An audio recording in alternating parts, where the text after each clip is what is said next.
mo siya dun sa tray 1 kasi yun yung binabasa ng makina. Okay. So, pasok ka lang sir ng admin.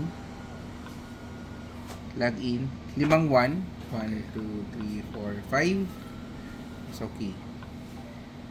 Tapos, settings. Tapos, device. Tapos, maintenance.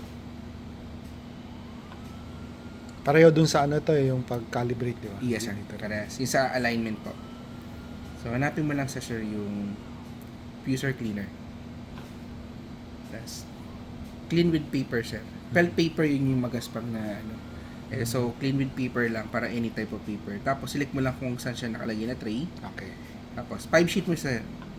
Para totally malinis talaga lahat. So, then start. Start ko lang sir. Okay. Para tingnan Yun natin na baka yun. may mga natira pa. So, iinitin niya yung fuser para matunaw yung mga nakadikit na excess na toner doon. Tapos, papatakbo siya ng 5 sheet ng paper para dumikit doon yung excess na toner.